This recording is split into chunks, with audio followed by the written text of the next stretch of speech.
But what's going to happen is you're going to take this ball to the upper trap, and then you're going to use a wall right here to smash it into that upper trap. And today I'm going to show you how to roll your upper trap out with a ball.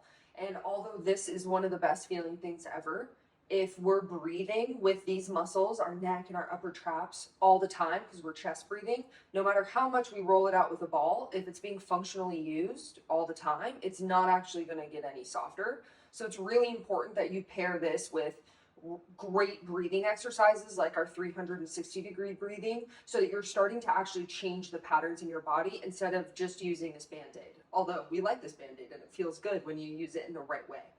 So what you're going to do is take this ball, and we could have a whole conversation about balls right now. I have a little bit of a ball problem.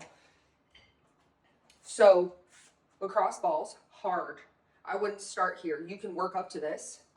This one is huge, kind of nice. This is the tune-up fitness balls. I love them because they're tacky, so they grab your skin a little bit and they have some give to them. Although I've had mine for a long time and now they're starting to get a little bit too soft. So there's a happy balance in here where you're going to have to experiment with different kinds of balls and what feels good to you. It's really easy to just be like, I'm going to use a tennis ball and try it and see how it feels, but it might be worth a couple dollars on Amazon to get one that's made for this. And if you need a recommendation, hit up our website. We have a whole section of our favorite movement tools off Amazon, so we've vetted it for you a little bit. But what's going to happen is you're going to take this ball to the upper trap, and then you're going to use a wall right here to smash it into that upper trap. And I'll show you exactly how it's set up, but I want you to be able to have a visual of what's going to happen here. It gets smashed into the upper trap, and then you're going to move this arm around a little bit. Getting that muscle to relax, and then you can pull your head away a little bit, stretching it from both sides. And then I like to, at the end, just kind of shake my whole body also. So it's arm, it's head, and then it's shaking the whole body. And this timeline is going to be about you. All of our muscles relax in a different timeline. For some people, this is really juicy. For other people, it's kind of annoying. So you're going to find the time period that works for you so that you can decrease the hypertonicity in your traps before you go into the rest of your movement, so that we're not doing everything up here, hopefully, right? So this ball comes to the upper trap, and it's really important that it's not forward here. This is something that you can get into, but there's just a lot more arteries and nerves and structures once you come anterior, which is a fancy word for in front of the big trap muscle. So I want you to stay behind it for right now, okay?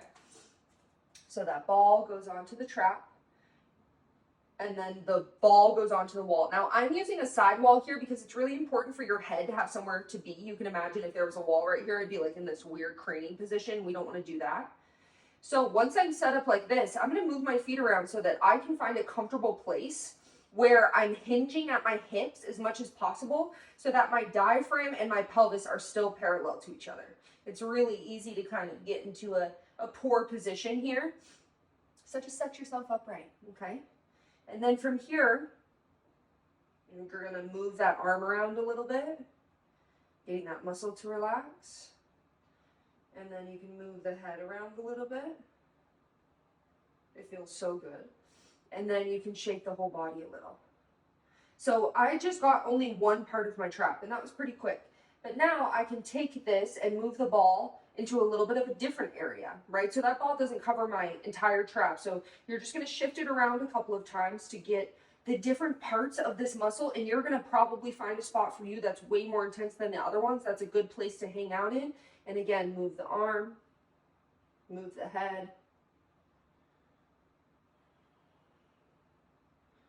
Shake the whole body.